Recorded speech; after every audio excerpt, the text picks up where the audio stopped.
নমস্কার বন্ধুরা, কেমন আছো তোমরা? আশা করছি সবাই খুব ভালো আছো, সুস্থ আছো। আমিও ভালো আছি।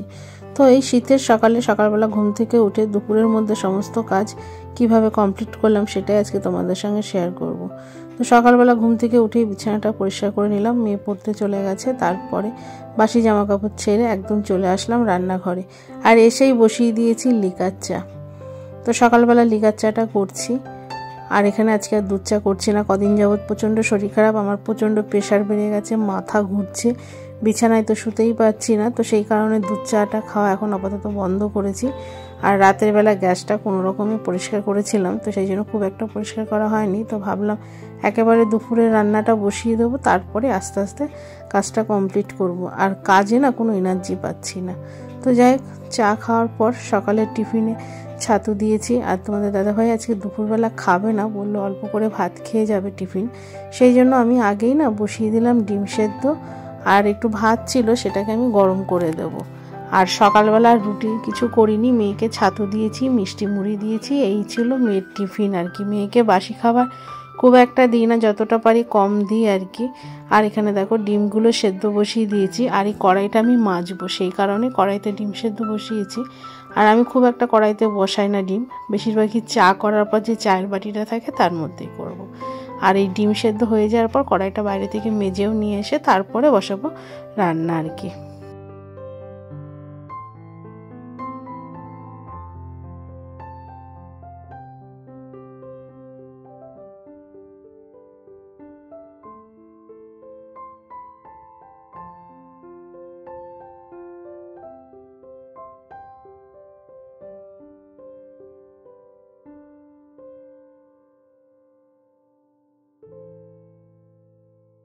আর এখানে দেখো আমি ভাতটা গরম করেছি। আমি এই চা করার পরে যে চায়ের বাটিটা ছিল তার মধ্যে ভাতটা গরম করলাম, অল্প ভাত ছিল। আর আমি চাটিতে না একটু রুটি গরম করবো। আগের দিনে বাসি রুটি ছিল, আমাকে তোমাদের দাদাভাই খেতে না করেছে। আর আমি অনেক দিন তেলে ভেজে রুটি খাই না, তো আমার এত লোভ লাগছিল। তো সেই কারণে না রুটিটা, বাসি রুটি ছিল, থাকলে আবার পড়েই থাকবে। তো আমার শাশুড়ি মা বললো আমাকে দুটো দাও, তুমি দুটো খাও, মানে 4টি রুটি ছিল। সকালবেলা অবশ্য অনেক মুড়ি মিষ্টি খেয়েছে, মেয়ের সঙ্গেই, মেয়েকে যা দিই ওনাকেও তাই দিই। আমাদের স্কুলে তো ম্যাডামরা বলে ওটা তোর বড় মেয়ে, আর আমার মেয়ে হলো ছোটো মেয়ে। তো যাই হোক, দেখো এখানে রুটিটা একটু কড়া করে নিলাম, আর একটু সবজি কেটেও রেখেছি, সেটা ভাজা করব। আর তেলে ভাজা রুটি, তেল জিনিসটা তো আমার খাওয়া প্রচণ্ডই বারণ, মানে ওটা যতটা অ্যাভয়েড করা যায় ততই ভালো। আত্মীয় স্বজন মারা রুগীকে আবার তুলছে, দেখো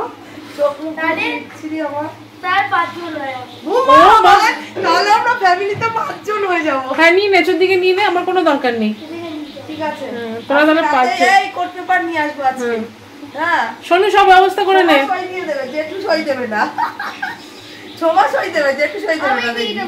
হ্যাঁ ও দেবে সই, বলে আমি দেবো সই। তুই সই সাবস্ত করে নিয়ে নে। চল, এটা কি? এটা পয়সা চল।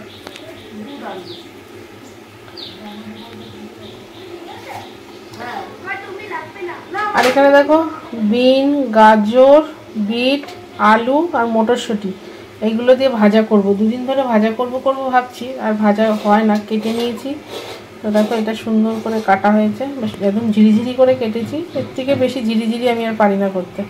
আর এদিকে আমার ডিম সেদ্ধ হয়ে গেছে, তো আগে ভাজাটা করে দিই, তাহলে একটু রুটি দিয়ে খেতে পারবো। তেলে ভাজাচ্ছি, বাসি রুটি আমার তো খাওয়া বারণ, তা সত্ত্বেও একটু খাবো ইচ্ছা হলো।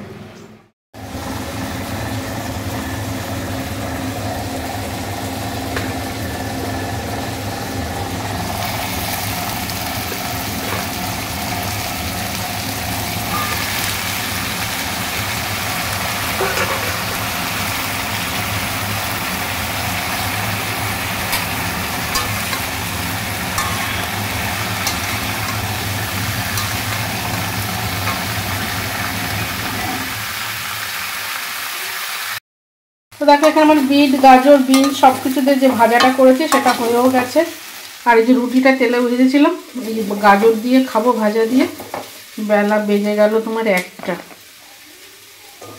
ডাক্তারে বলেছে নিয়ম করে খেতে, তো এই যে হলো আমার নিয়মের ছিঁড়ি। হটপটের মধ্যেই নিয়ে নিলাম, তো এটা আমি পরে মেজে ফেলবো। লঙ্কা দেখে ঝাল ঝাল দেখি। তো ভাজাটা কমপ্লিট হয়ে যাওয়ার পর আমি রুটিটাও খেয়ে নিলাম। আর এখানে দেখো মিশ্রিত মশলা করে নিয়েছি, সমস্ত মশলা এর মধ্যে দিয়েও দিয়েছি। আর ডিমটা তেলের ওপরে ভাজা বসিয়ে দিয়েছি। তো আমার জায়ের ছেলে পড়তে যাবে, তো আমার মেয়েকে ছাড়া ওর কিচ্ছু বোঝে না, চুদি সারাক্ষণ চুদি করবে। তো আমি বলছি ওকে দত্তক নিয়ে নাও তোমরা। তো সেই নিয়ে হাসাহাসি হলো কিছুক্ষণ।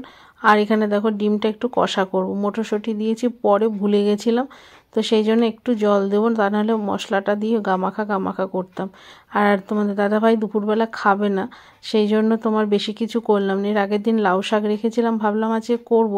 তো একজন বেটা ছেলে যদি বাড়িতে না খায় না, আমরা 3 জন মেয়ে থাকি, তখন আর অত ভালো লাগে না। মেয়ে তো বেশি কিছু খায় না, মাছ নয়তো ডিম, ও তো কোনো হাবিজাবি খাবার খেতেই চায় না। তো আমার শাশুড়ি মা একটু মানে ভ্যারাইটি তরকারি করলে ভালো লাগে। ওনার মানে 5-6 রকম পদ আগে করতো, তো ওনার খুব বেশি রকমভাবে রান্না করলে উনি খুব খুশি হয় আর কি। আর যেদিন আমি 1 পদ কি 2 পদ করবো, ওনার মন একদম ভরে না। তো যাই হোক, এখানে ডিমের কষাটাও হয়ে গেছে। তো আমার রান্না কমপ্লিট হয়ে গেছে, ডিমের ঝোলটা বসানো আছে। আমি মেয়েকে বললাম তুই স্নান করে নে, আর ওর স্নান হয়ে গেলে আমিও স্নান করে নেবো। আর আমার স্নান করতে করতে ওর পুজোটাও হয়ে যাবে, কারণ পুজো করতে অনেকটা টাইম লাগে। আর এদিকে চলো, আমাদের কত বিস্কুট নিয়ে এসছে, মাসকাবাড়ি যা বিস্কুটগুলো লাগে সেগুলো তোমাদের সঙ্গে একটু শেয়ার করে নিই। যে এখানে দেখো আমাদের এই যে বিস্কুট, আমাদের এত বিস্কুট লাগে মাসে, সে আর বলার কথা না। বেশিরভাগই আমার শাশুড়ি মার জন্যই লাগে। আর ওনার হলো রাতে মানে ঘুম ভেঙে গেলেই বিস্কুট লাগে আর কি, না খেলে ওনার ঘুম আসে না আর কি। আর অবশ্যই এটা আমাদের ব্রাশটা নিয়ে এসছে। আর এখানে যে বিস্কুটগুলো রয়েছে সব, এগুলো পরে আমি সব পরপর ঠিক করে সাজিয়ে মানে গুছিয়ে রাখবো আর কি মিটকেসের মধ্যে। আর তোমাদের দাদাভাই দেখো কি সুন্দর করে সাজিয়ে রেখেছে। আমি স্কুলে গেছিলাম তো এসে দেখি এরকম করে সাজিয়ে রেখেছে। মিষ্টি গড়াগড়ি খাচ্ছে, মেয়েকে দিয়েছিলাম, মেয়ে খায়নি, ও মিষ্টিটা খেলে ওর পেটে ব্যথা করে, তাহলে আমি খেয়ে ফেলি। আর আমার এখানে দেখো ডিমের ঝোলের কালারটা কি দারুণ এসছে। তো গরম গরম ভাত বেড়ে দিয়েছি, আর বিট গাজর ভাজা দিয়েছি, আর এখানে ডিমের কষা দিলাম। শাশুড়ি মাকে খেতে দিয়ে দিয়েছি, আমি স্নান করতে যাওয়ার আগে ওনাকে খেতে দিলাম। আর আমার ডিমের ঝোলটা হয়ে গেছে। তো আজকে এই যে ডিমের বাটিটা নামিয়ে নিলাম, মানে বাটিতেই রেখেছি, অল্প করেছি। তো তোমাদের দাদাভাই আজকে খাবে না, সেই কারণে 6টা ডিম রান্না করেছি। তো দেখো কালারটা কি সুন্দর এসছে। আর শাশুড়ি মা মুখে দিয়ে বললো খেতেও নাকি ভালো হয়েছে। তো চলো বন্ধুরা, আজকের মতন ভিডিওটা এখানেই শেষ করছি। ভালো লাগলে অবশ্যই লাইক কমেন্ট শেয়ার করো, আর খুব ভালো লাগলে আমার চ্যানেলটাকে সাবস্ক্রাইব করে আমার পাশে থেকো। তো দেখা হচ্ছে আগামীকাল নতুন কোনো ভিডিওর সঙ্গে।